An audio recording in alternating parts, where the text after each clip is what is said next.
오늘 말씀은 하나님의 기도하는 집인가 강도의 소굴인가. 한번 따라해 보실래요? 기도하는 집인가 강도의 소굴인가. 우리의 사람의 특별히 신자의 심령 상태에 대해서 주님이 하신 말씀이 오늘 본문 말씀입니다.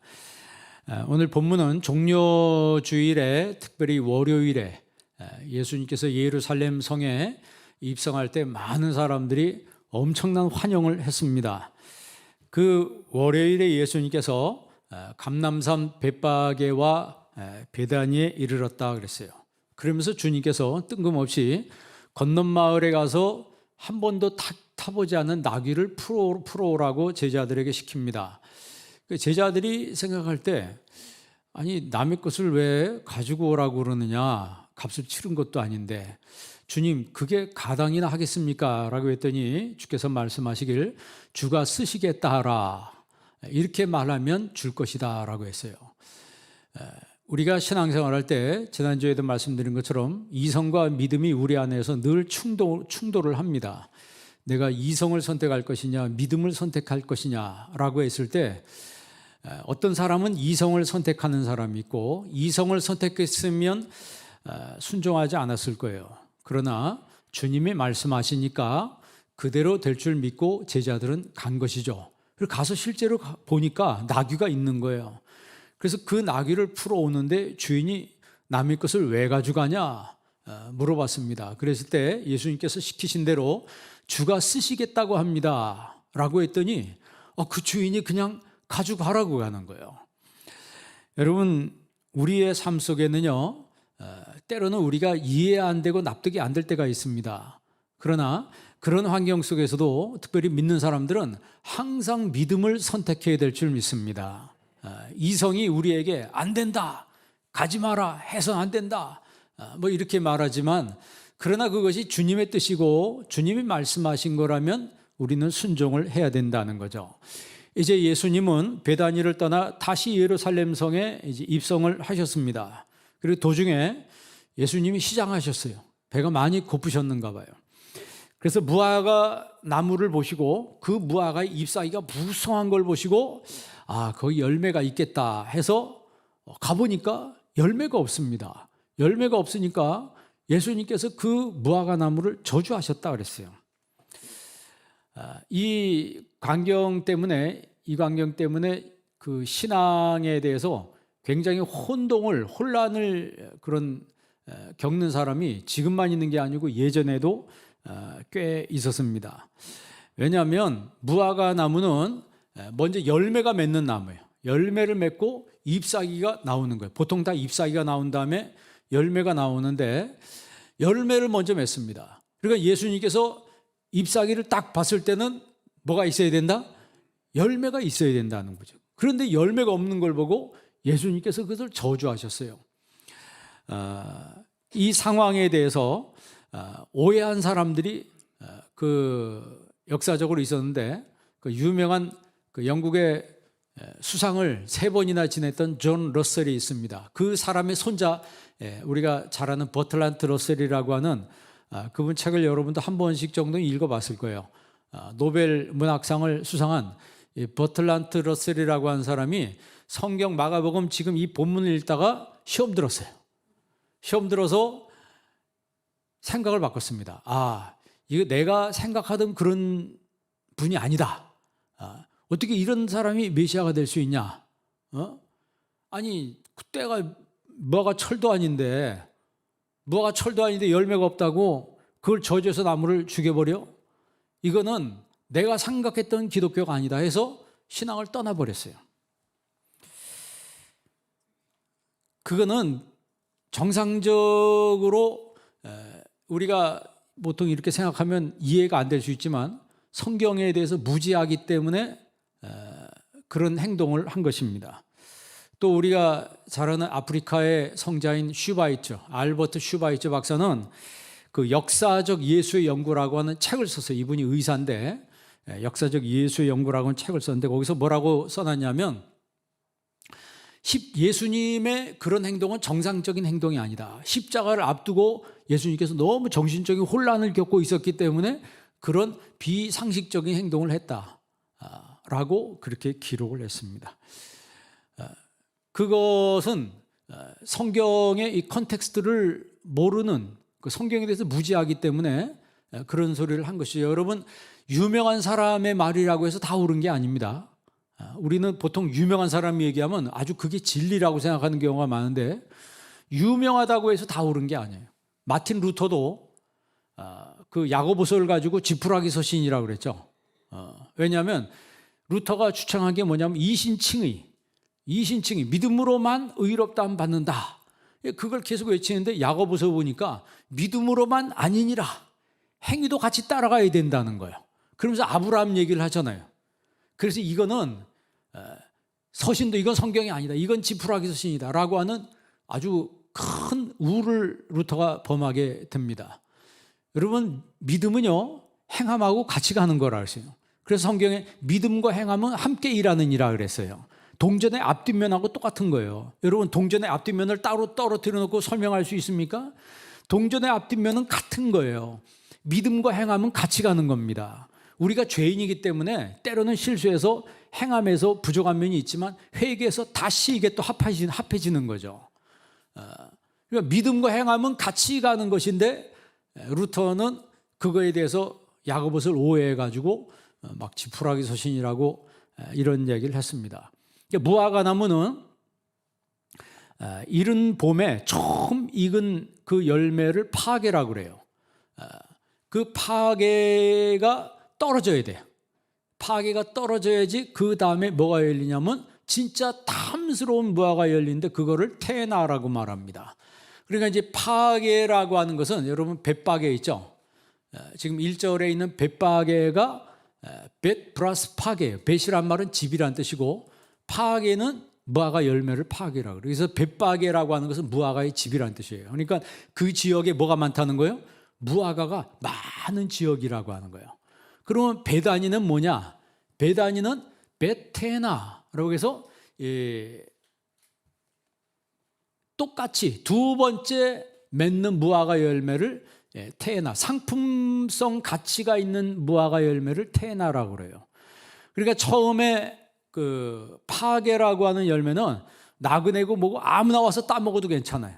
왜냐하면 그걸 떨어져야지 그 다음에 돈이 되는 무화과 열매가 맺히기 때문에 무화과 주인들은 자기가 따야 되는데 길거리 가던 사람들이 따먹어 주니까 도와주는 거죠. 그러니까 예수님께서 그 13절 한번 보시기 바랍니다. 13절에 보면은 멀리서 잎사귀는 한 나무를 보시고 그 나무에 무엇이 있을까 하여 가셨더니, 무엇이 있을까 하여, 이게 뭐냐면 뭘 기대하신 거냐면 파괴를 기대하신 거예요.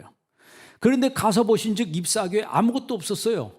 이는 무화과의 때가 아님이라 그랬어요. 이 무화과의 때라고 하는 것은 테나의 때가 아직 아니라는 거죠. 그러니까 우리가 신앙생활할 때 반드시 신앙생활도 파괴의 때를 지나서 테나의 시기가 열리는 거다. 우리가 여러분 처음부터 성숙한 사람이 없잖아요, 그죠? 처음부터 성숙한 사람이 없습니다.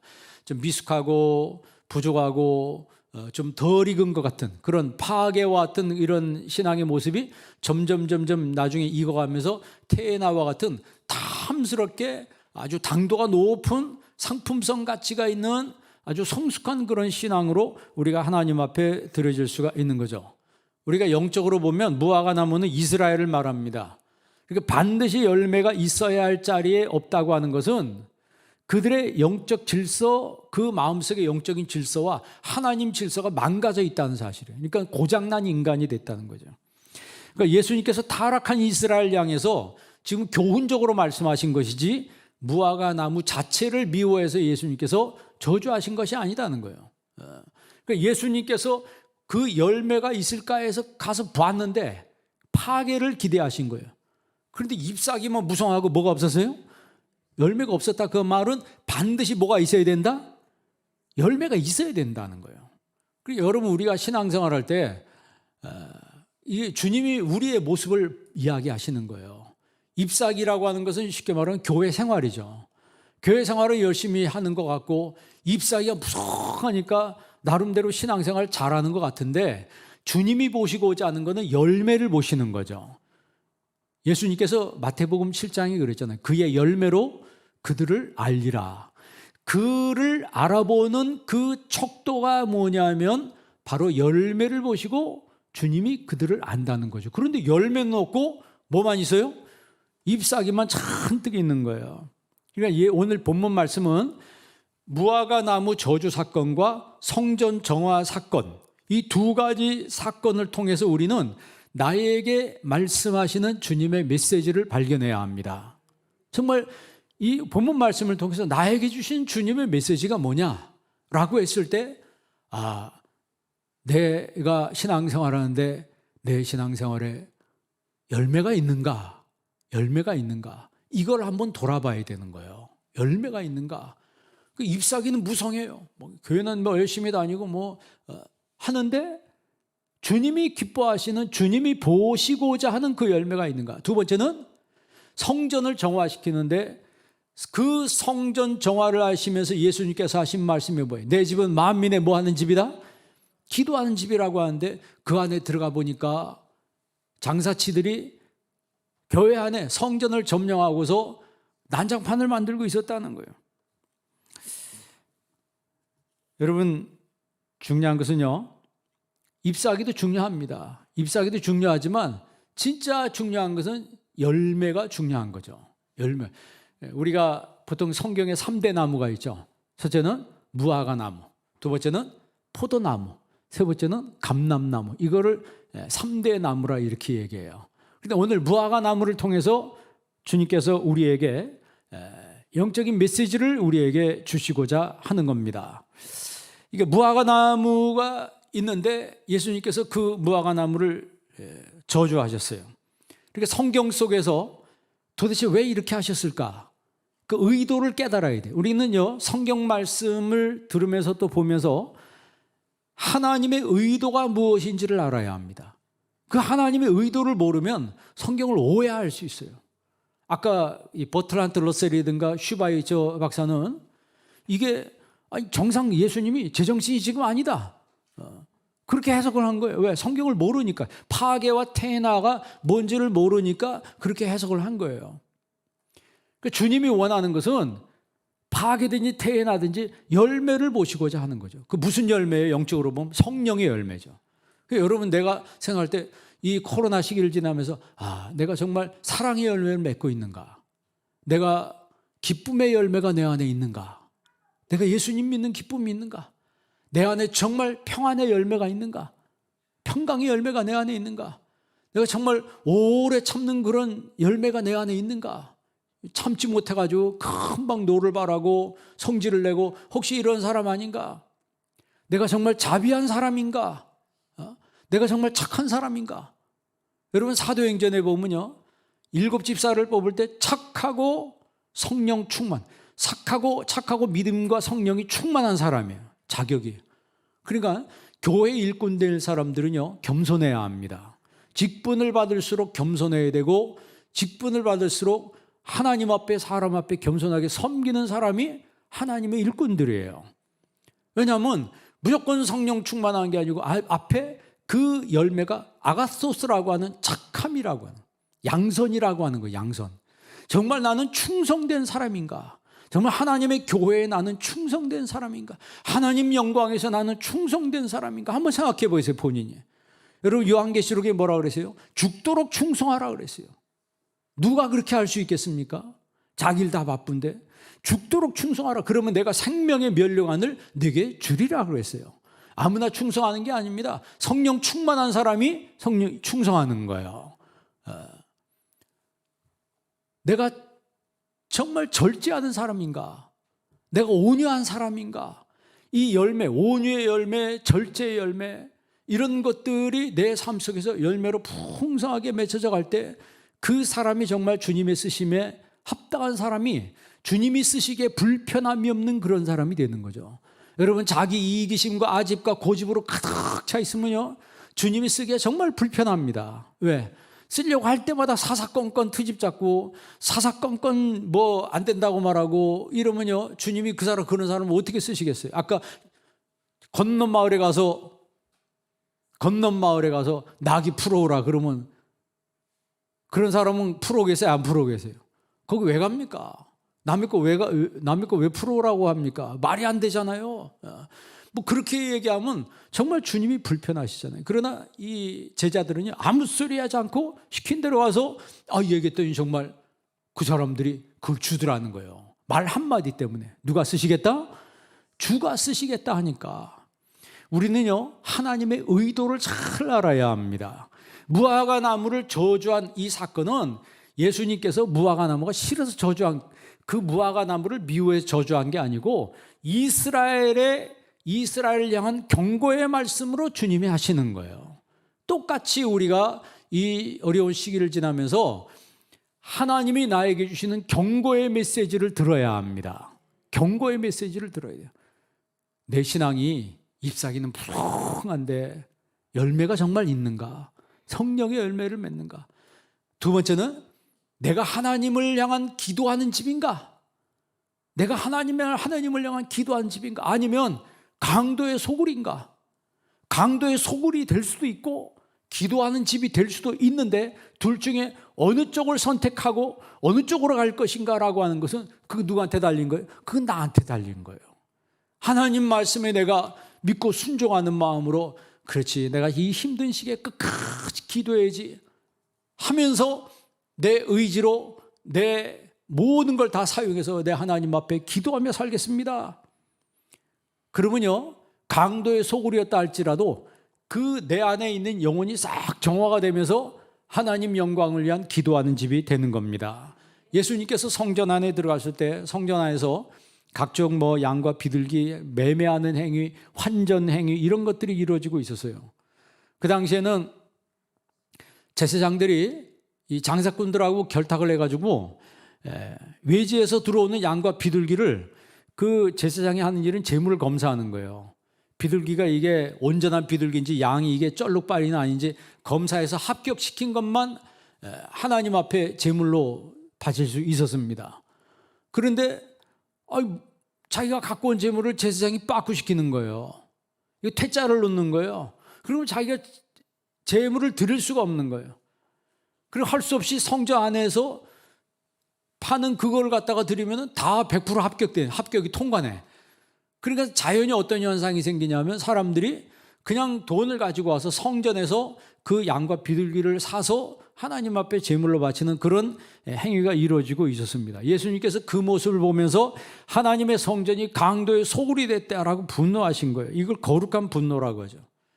구약 성경에는 짐승의 피로 제사를 드렸습니다. 그런데 예수님이 오셔서 친히 희생제물이 되셔서 십자가에서 보혈의 피를 흘리심으로 단번에 우리의 죄를 속죄해 주셨어요. 그래서 우리가 하나님의 자녀가 됐습니다. 그러니까 영적으로 하나님의 자녀가 됐어요.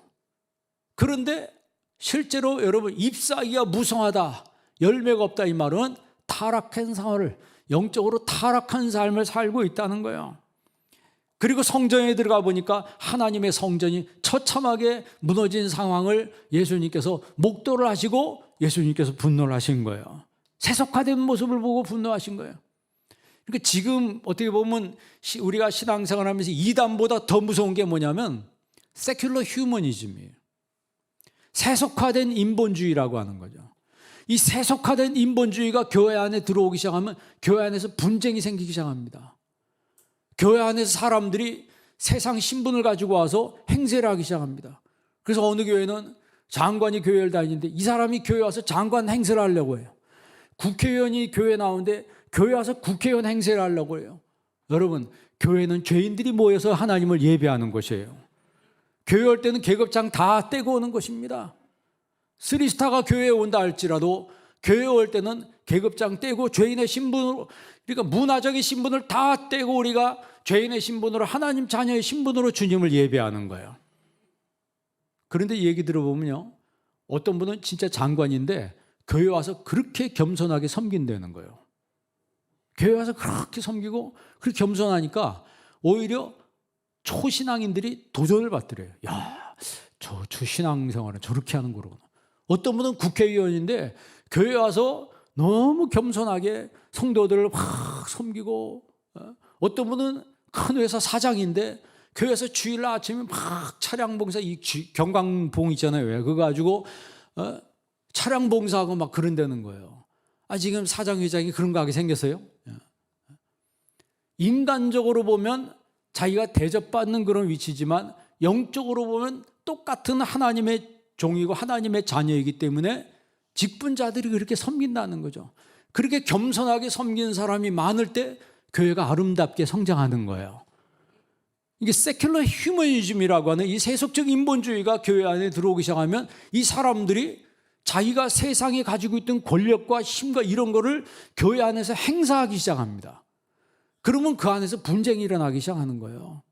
그러나 반대로 또 그렇게 겸손하게 성령의 열매를 맺은 사람들이 사랑으로, 기쁨으로 평화로운 관계를 맺고 내 자신이 희생함으로, 내 자신이 섬김으로 상대방을 높여주고 상대방을 쉽게 말하면 띄워주는 거죠.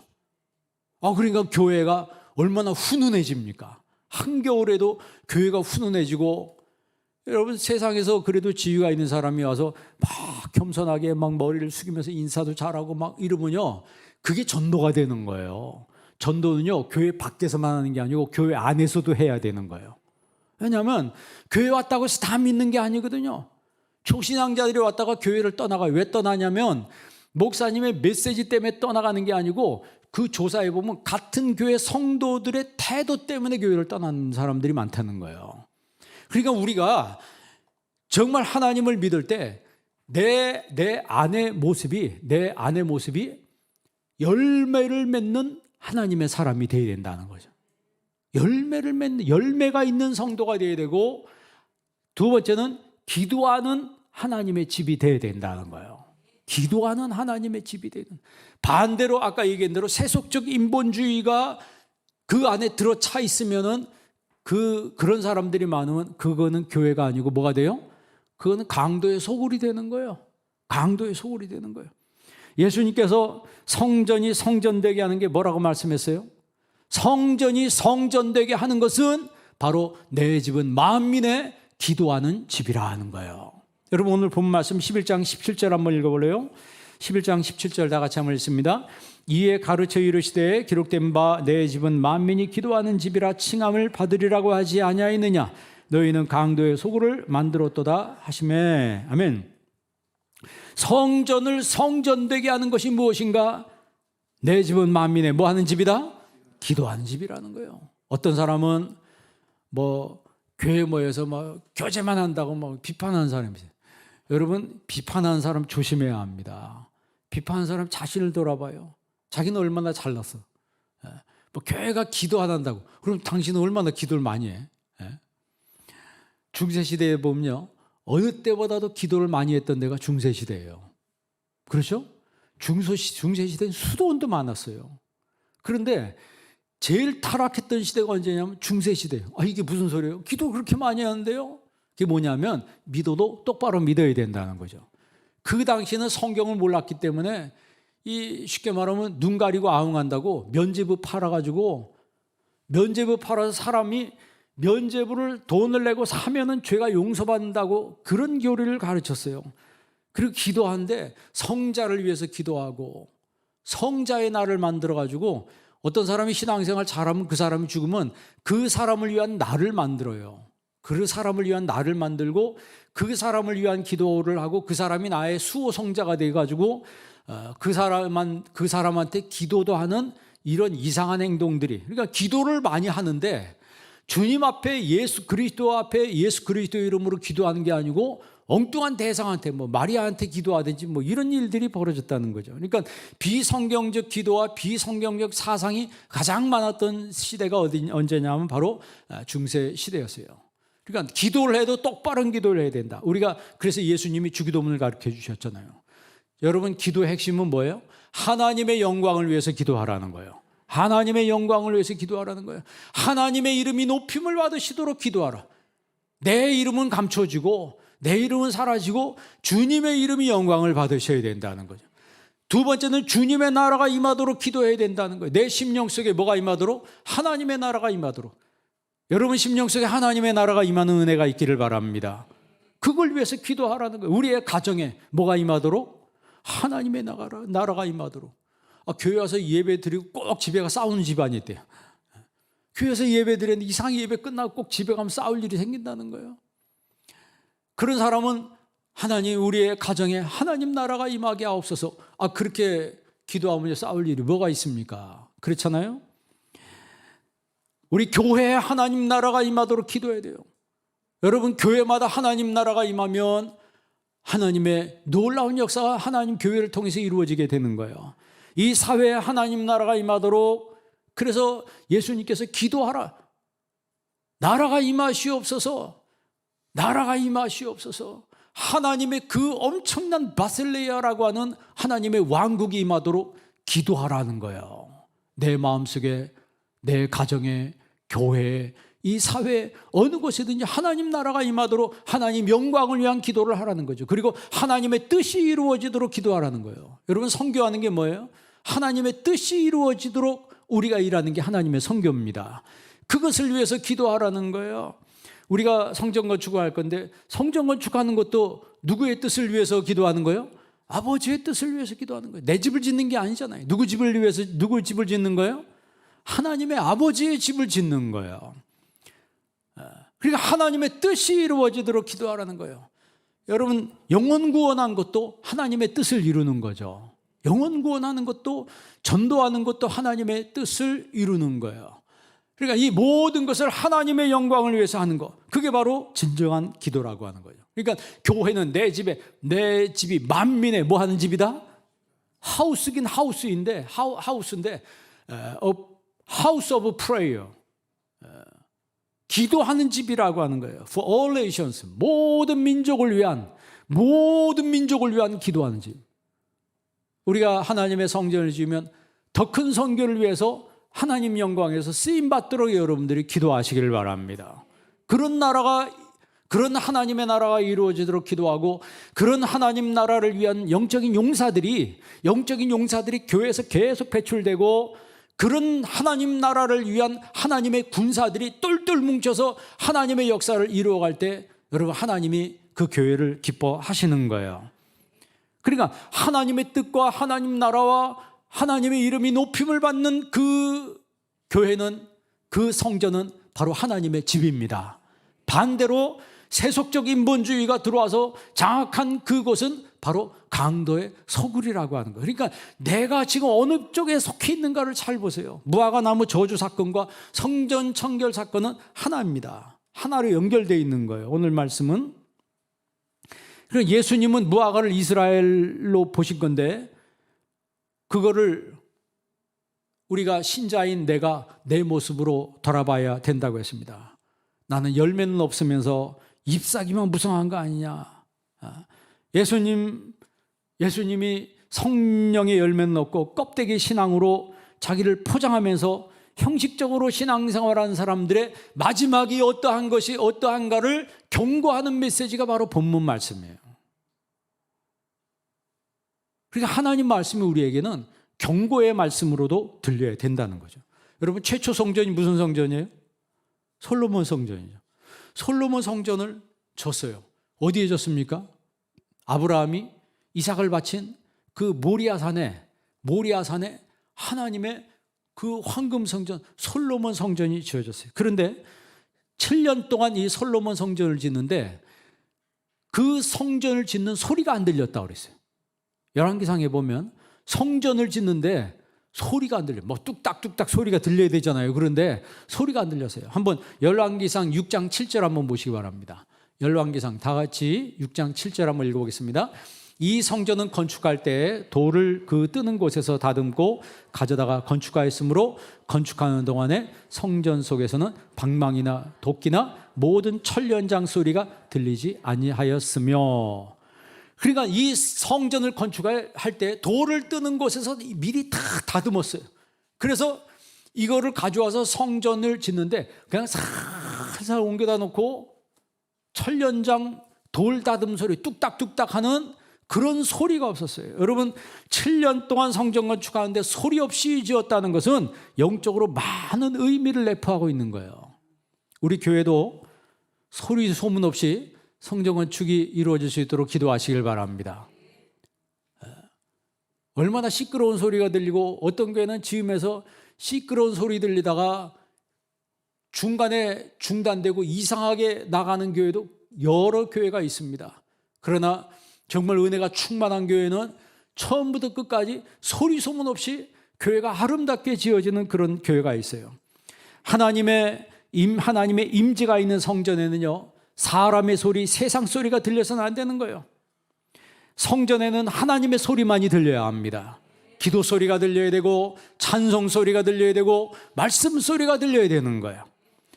성전에서 새 소리가 들리고, 양 소리가 들리고, 잡상인들의 소리가 동전 바꾸는 환전에 쩔러가는 이런 소리가 들리는 것은 그 바로 강도의 소굴이라고 하는 거죠.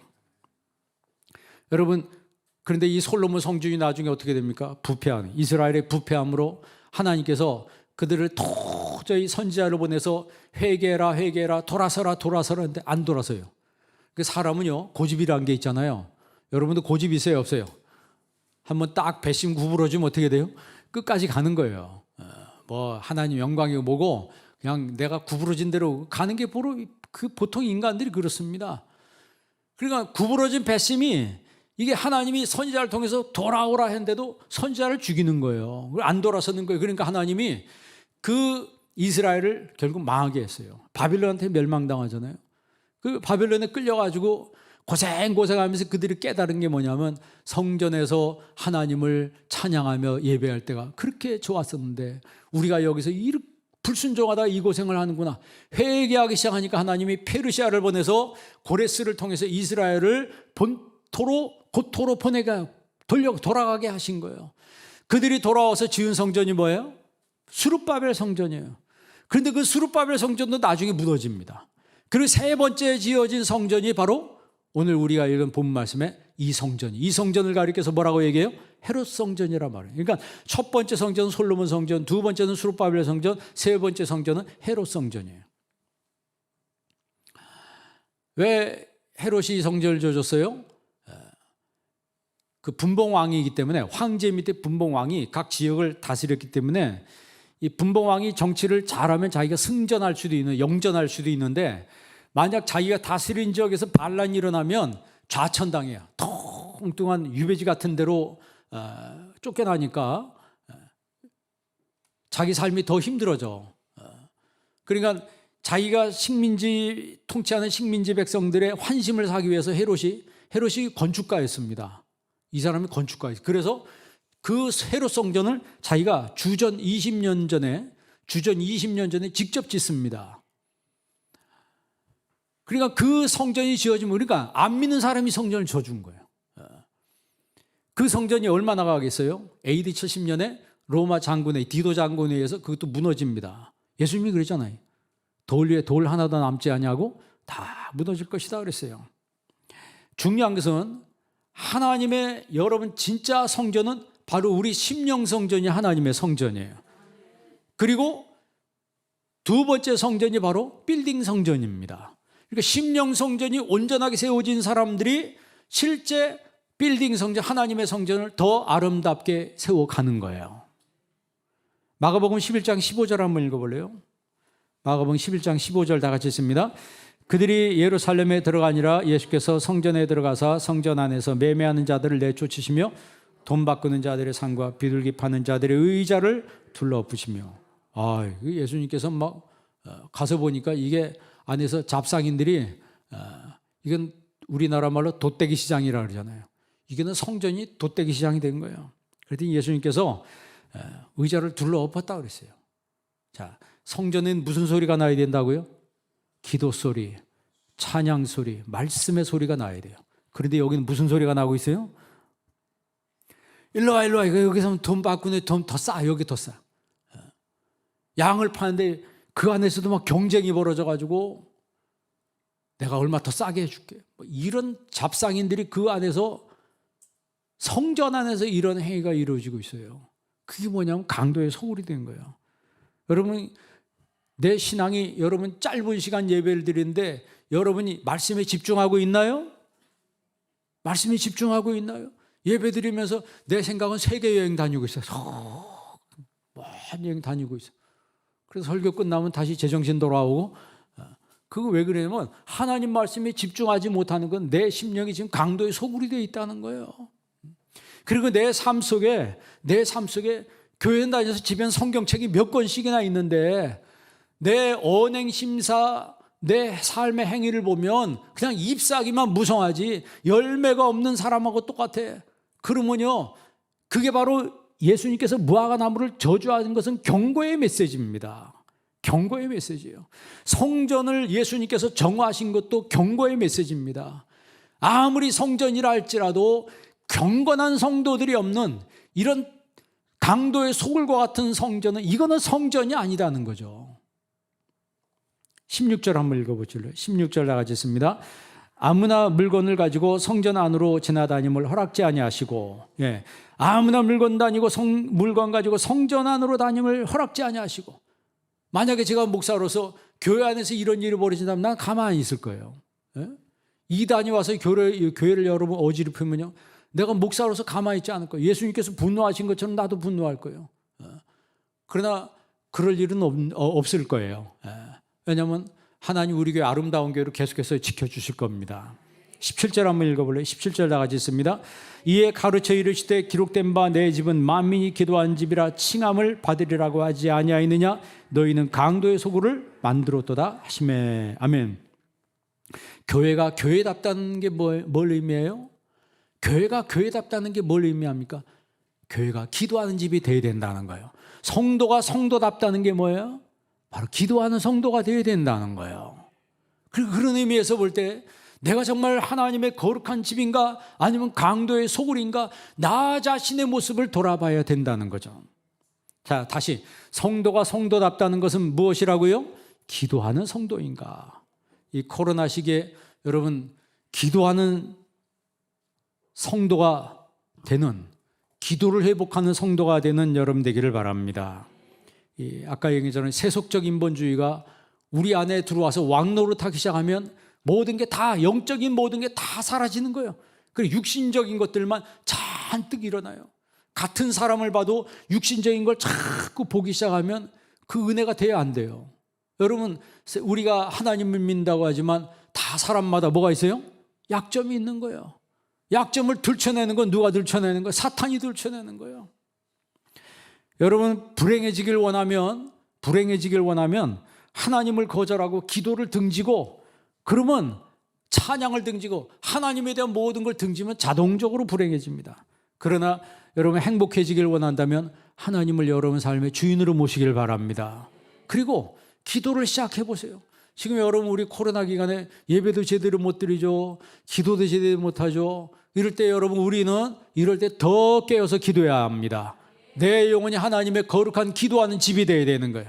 왜? 내 집은 만민의 뭐 하는 집이라? 기도하는 집이라고 그랬어요.